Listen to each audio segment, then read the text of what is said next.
One mic. Yeah. All I need is one mic. Yeah. All I need is one mic. Hey everybody, welcome back to One Mic, where I watch shit so you don't have to. And today I'm here to talk about seasons 1 through 4 of Paramount Plus's Yellowstone. Yellowstone, as far as I can tell, is one of the more popular shows on TV. I've seen people like out and about that have like Yellowstone Ranch t-shirts and whatnot. Pretty popular show that for whatever reason, I don't know, I just wasn't interested in. I think there's an inherent bias that comes in when you hear about certain streamers. Like, I'm like, oh, Paramount Plus? I don't know about that. They only got Star Trek and shit like that. Like, well, I'm not shitting on Star Trek, trust me. But, oh, they only got this certain stuff. Like, I don't know if I'm really interested in particular about a cowboy show on Paramount Plus. But I heard enough good things, and I decided to check it out. And I gotta say, I really enjoy this show. It is by no means perfect. I thought seasons 2 and 3 in particular were concerning. There were times where I felt the show might have jumped the shark a little bit. I felt that season 1 was great. And then seasons 2 and 3 kind of almost felt like a high-end network television show. And when I start to talk about some of the characters, I'm going to talk about what I mean by that. But there were times during seasons 2 and 3 I felt like, oh, this seems to be heading in a direction that I'm not going to like. Like season 1 was great, and then it's just going to devolve into something that I'm not particularly interested in. But season 4 I thought recovered really strong. So and even with season 2 and 3 having issues that bothered me a bit, I still found myself enjoying it from week to week. I find it to be a really interesting show, a really unique show.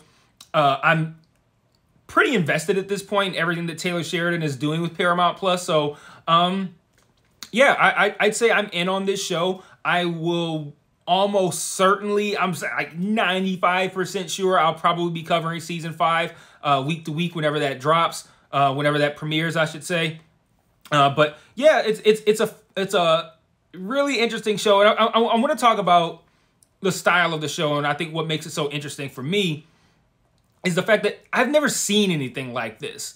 You know, people who live in rural areas that just like do cowboy shit. Like that's just their day. Like I wake up and I get the horses together and feed them and get them saddled up, and then we just ride off places and let's go gather the cattle from this pasture, move them this. Like it seems so, it's such a different life than I'm accustomed to. Being from Detroit and being a city guy, and being out here in the Midwest and whatnot, it feels like that Yellowstone feels like such a foreign place to me. Like there's people who live like that in this country. And when I say live like that, I'm not looking down on them by any means. I'm just saying live like that, like something different than anything I've ever seen, where people who are wealthy because they started a new business, created a new product, something like in tech, you know, Apple, Microsoft, Tesla.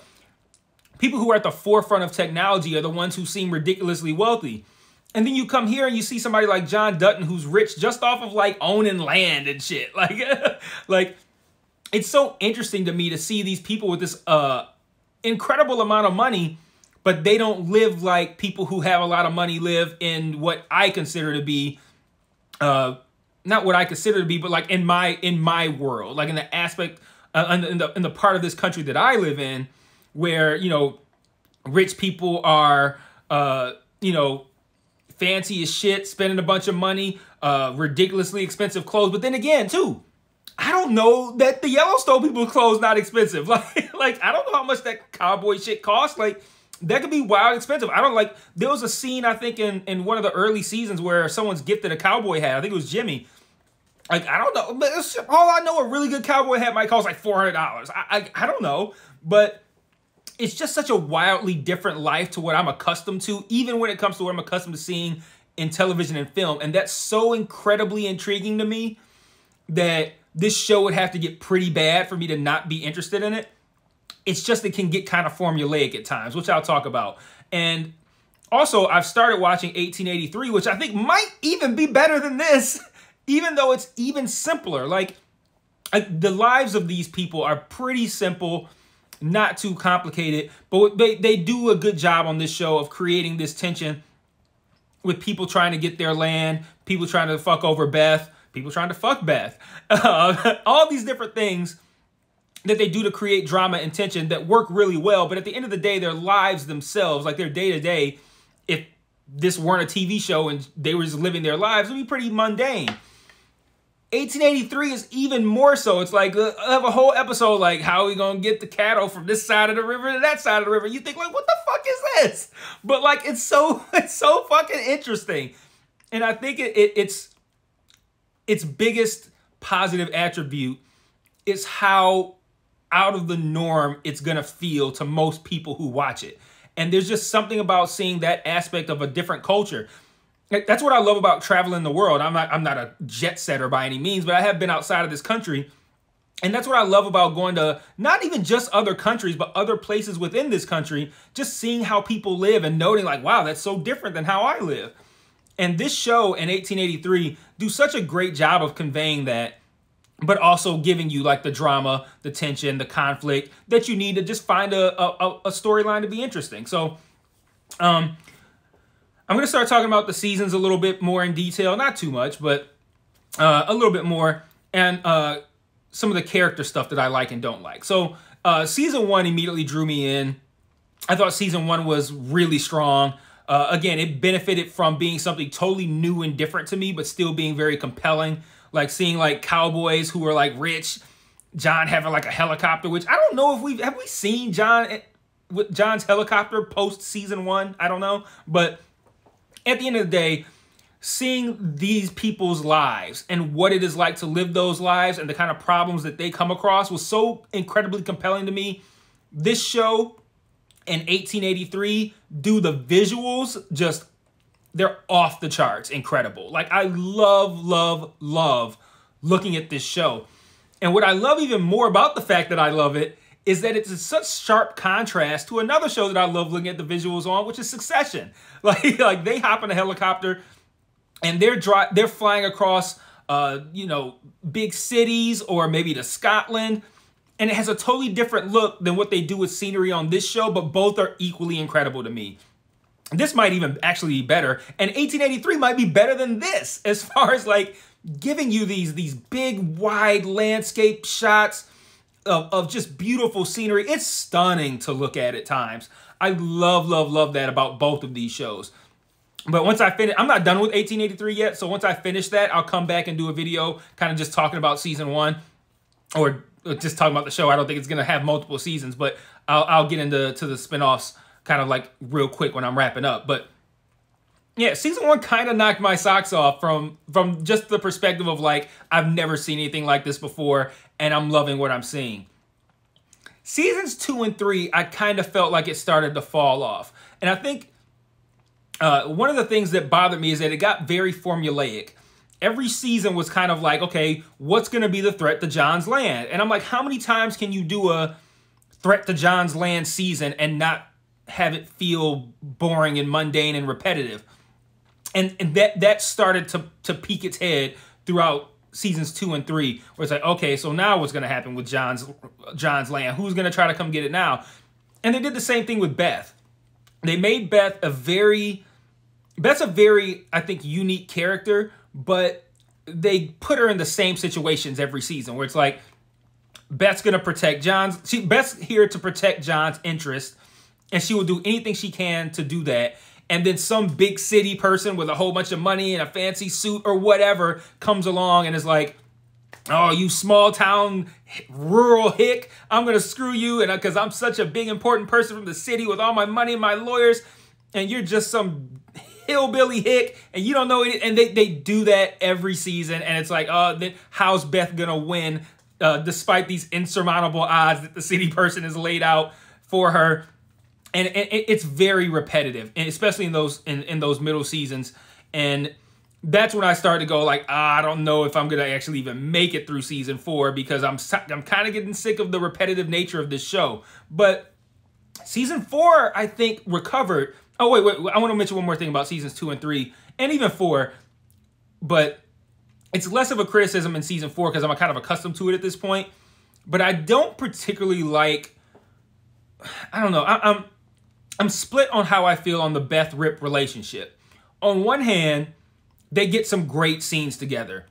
They do a lot of great work, and they're cute scenes. Like, I don't know another way to describe it. They're cute scenes, right? On the flip side, it kind of undermines the badassness of these characters to have them then come together and be cute. And I mean, and that can be the reality. That's fine. It's just, I kind of liked the not knowing too much about Rip, not knowing too much about Beth, but just seeing them be badasses every time they're on the screen. In seasons 2 and 3, they get a lot of screen time together, and very little of that is them being badasses, is them being lovey-dovey. And that, I think, kind of takes away from the badassness and the allure of how big badasses they are. So that kind of started to kind of wear on me a little bit. But season 4, like I said, with that, I kind of got used to it. And then season 4 recovered with what I thought was, and by no means is it flawless. It has a lot of flaws, but I thought season 4 moved a little bit out of the repetitive structure, the formulaic structure of the show, just a little bit. But I think that they added in stuff that I thought was really good. I liked adding it, like setting up the other series, right? I liked what they did with kind of like these 1883 previews. I liked what they did all season. And I saw people complaining about this, and I get it, but I thought it was just really well done, beautiful television, what they did with Jimmy in season 4. This whole thing with going to this 4-6's ranch to become a cowboy. I thought everything that happened with Jimmy was actually just really interesting. And I liked how they paid it off when he came back. So I thought they did a great job of setting up this 4-6's series. I think they did a great job of setting up 1883. And I think 1883 is probably going to do a great job of setting up, I think 1932 is the next one. So I thought season 4 was a strong comeback season for the show. So now I want to talk about John.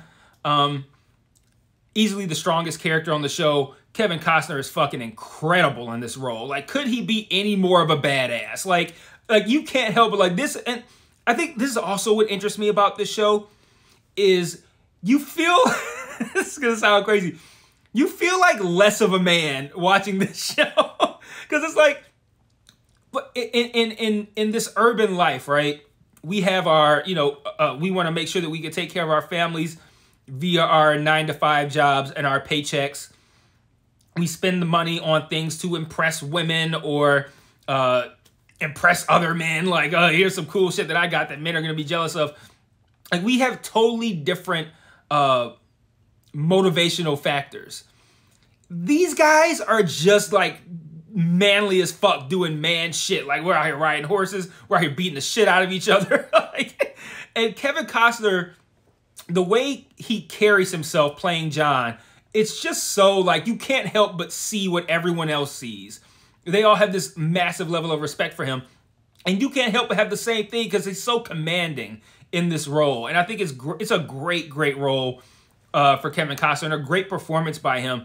Like, he's fucking John Dutton to me, man. I've seen Kevin Costner a lot of times over the course of his career, over the 40 years this guy's been making stuff. I don't know, but Kevin Costner, he's great in this role. And I have zero complaints about John. Like, there's never been a moment where I thought that the John Dutton character was anything less than great. He's the only one. Everyone else has had a moment where I'm kind of like, I don't like this for that character. Not John. Flawless. Every season, he's incredible. Beth, like I mentioned, getting a little repetitive with how they structure her storyline each season. But again, one of the most badass characters on the show. You love a show that's meant to showcase this masculinity with these cowboys, and one of the most hardcore characters is a woman. So, like, that's pretty cool. Kelly Riley is great in it. The way her lips look is distracting to me at times, but she does great work as a badass, and I love her on the show as well. Another favorite character, her now husband, Rip. Another phenomenal character. Very similar to Beth in that he has his moments, but like at the end of the day, he's just a fucking badass, and you just like him because he's a badass. The two of them together, like I mentioned, it has moments where it didn't really work for me. In seasons 2 and 3, they would have like these beautiful shots, and you get Rip in the kitchen, and he's making breakfast. And I turned to my wife one of these. I'm like, this looks like a fucking like Folgers Crystals commercial. Like this is like corny to me right now. And to take two of the most, actually, these are the two most badass characters on the show.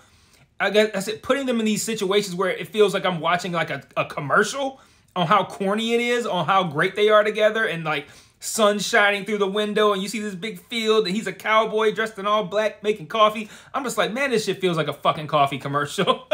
But Beth and Rip, great pairing when they're, well, it is still good, a good romance story. It just, I feel like it takes a little bit away from their individual characters when they are together collectively. But at the end of the day, I don't have any problem with it. I'm not sitting here like, I wish I didn't have to see this. I do kind of wish I didn't have to see Casey and Monica, but Casey is one of the characters I feel like they want to lean into as being one of the main characters on there. But like, I really don't care about anything Casey's doing most of the time. The whole storyline with him and this wolf and going on this spiritual journey didn't really work for me. Jamie is a terrible character, but I think a terrible character as in like Jamie is terrible, but I think the character itself is a great character for the show. I thought another problem I had with the season 2, season 3 area, I think season 3 is when they introduced, I can't remember if it was season 3 or 4, I'm pretty sure it was 3, where they introduced the whole idea of him not being John's biological son. They bring in this new character named Garrett to play his father, his actual biological father. Then they bring back his girl from season 1 and his kid. I'm just like, oh, I don't know about this. Like, that just felt like ridiculously, like, he totally jumped the shark here, where he's like planning to kill, like, Garrett's planning to kill John and his family. Then his girl and the kids show up and like, you turn into a person who I could be with now. That was not good stuff. But they got it together with Jamie and Beth toward the end of season 4. That was some great stuff what they did there.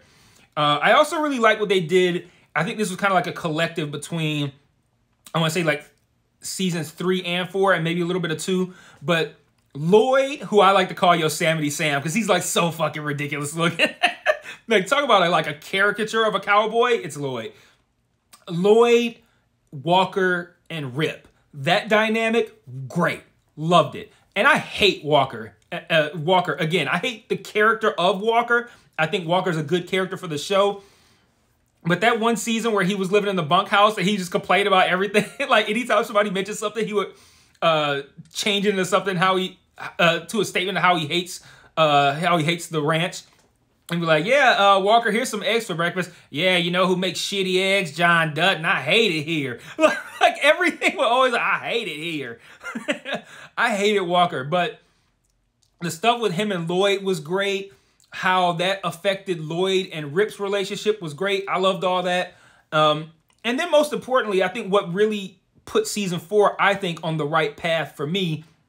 Well, not on the right path, but I think what brought the show back up to where I felt like, okay, I can keep watching this, as opposed to like heading into 4, I'm like, oh, this shit's probably going to be pretty bad. I'm probably not even going to want to watch. I'm probably not even going to want to finish this season, let alone keep watching the show. But what I think helped bring season 4 back, and I saw a lot of people didn't like this, but I really liked what they did with Jimmy in season 4. This whole side story of him going to this 4-6's ranch to become a cowboy, I thought was really well written, really well done stuff. I really enjoyed what they did with that. And I'm going to be in on the 4-6's series. Like, I know a lot of people probably were like, this Jimmy shit is boring. I don't really care.